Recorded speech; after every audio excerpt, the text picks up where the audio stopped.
jannat bilan mahshar yeri o'rtasida tortilgan ko'prikki, bu ko'prikning ostida jahannam bo'ladi. Mahshardan jannatga qarab o'tib boradi odamlar, ko'prikning tagida jahannam, do'zax bo'ladi. Bu ko'prik haqida mana shunday bir ko'p eshitganmiz. Bu ko'prik qildan ingichka, qilichdan o'tkir bo'lgan bir masofa. Har bitta inson mana shuni ustida o'tishlik haq. Nabiy sollallohu alayhi vasallam juda ko'p hadislarida va Alloh subhanahu va taolo juda ko'p oyatlarda bu haqida bayon qilgan. Astagfirullah. Fa rabbika lanahshurannahum wash-shayatin thumma lanuhdirannahum hawla jahannama jithiya thumma lananzi'anna min kulli shi'atin ayyuhum ashaddu 'ala ar-rahmani 'atiyya thumma lanahnu a'lamu billadina hum awla biha siliya. Bas ey Muhammad, Parvardigoringizga qasamki, albatta biz ularni yo'ldan ozdirgan shaytonlari bilan birga to'plarmiz. So'ngra barchalarini jahannam atrofida tiz cho'kkan holda hozir qilamiz. Jahannamni mahshar maydoniga sudrab kelganliklarida bu jahannamning kelishlik manzarasi dahshatidan odamlar qo'rqib tushib, hammalarini tiz cho'kib qolganligini o'tgan darsimizda aytib o'tdik. Keyin har bir iki guruhdan qaysi kimsa Rahmonga qattiqroq osiy bo'lgan bo'lsa, o'shani sug'urib olurmiz va jahannamga oturmiz. Hech shak shubha yo'qki, biz o'zimiz unga jahannamga kirishga loyiqroq bo'lgan kimsalarni yaxshiroq bilguvchidirmiz. Va in minkum illa wariduha kana ala robbika hatman maqdiya thumma nunajji alladhina ittaqaw va nazaru az-zalimina fiha jithiya.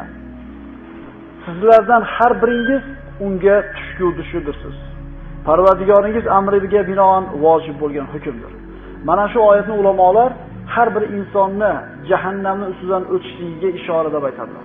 Ba'zi mufassirlar unga tushgusiz deganda jahannamga albatta har qanday odam tushadi deyiladi. Ba'zi mufassirlar jahannamning ustidagi ko'prikdan o'tishlik aytilgan deb tafsir qiladilar. So'ngra taqvodor bo'lgan zotlarni undan qutqarurmiz va zolim kimsalar tiz cho'kkan hollarida jahannamda qolurlar. Mo'min sirot ko'prigidan o'tadi, najotga erishadi. Kofir esa qulaydi. Hasan Basridan rivoyat qilinadi, bir odam yonida rosa qahqaha otib kulayotgan og'anisiga qarab, "Sen do'zaxdan o'tishing haqida xabaring bormi?" dedi. Kulayotgan odam "Ha" dedi. "Endi do'zaxdan najotga o'tib, haqiqiy jannatga kirib ketishlik haqidagi xabarni ham oldingmi?" dedi. Deganda "Yo'q" dedi. "Ha, do'zaxdan ustidan o'tishligini eshitgan bo'lsang, lekin do'zaxdan qutulishligini eshitmagan bo'lsang, nimaga kulasan?" dedi. Ya'ni haqiqiy kulishlik ana shu sirot ko'prigidan o'tib, jannatga ikkala oyog'i bilan kirib olgandan keyin bo'ladi. Sirot ko'prigidan o'tishlikni o'zi ham insonni ko'rishligiga kifoya qilmaydi.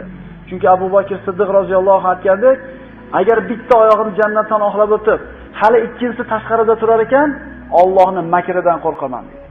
Alloh bitta makr qilib turib, bitta oyog'i jannatga o'tgan holda qaytarib olishga qodir bo'lgan zot. Demak, o'tishligi har xil bo'ladi. Mo'min kishi undan ko'z ochib yumgandek tez o'tib ketadi. Ba'zilari qilgan amallariga qarab chaqmoqdek, ba'zilari shamoldek, ba'zilari esa uch qirotdek o'tib ketadilar. Ba'zilari esa o'maklab o'tadi ustidan. Ba'zilar dahshatga tushganligidan hayotda qilib o'tgan ishlari tufayli jahannamda ostidan chiqqan ana shu temirdan o'tdan bo'lgan ilmoqlar jahannamga uloqtirib tortib ketadi. Mana shu kunda ko'prikning ustida o'tayotganda kim mo'min haqu, kim munofiq, kim haqiqiy musulmon u, kim ko'rgazmagan musulmon, mana shu kunda aniq bo'ladi. Mo'minlarning orasida najotga erishib, ko'prikning uyog'iga o'tib olganlar o'zlari bilan birga yashagan musulmon birodarlarning ba'zidan tushib ketganligini ko'radi. Shunda duo qilishadi. Parvardigoro, biz bilan namoz o'qigan, roza tutgan, ibodatlar qilgan, nafl ibodatlar birga qilgan birodarlarimiz tushib ketdi. Ularning ahvoli qanday bo'ldi deb Allohdan mo'min birodarlarning haqqiga so'raydi. 3 ta o'rinda inson bir-birini eslamaydi. Nabiy sollallohu alayhi vasallamdan Oysha onamiz so'radilar: "Ya Rasululloh, qiyomat kunida bir inson o'zini oilasini o'ylaydimi?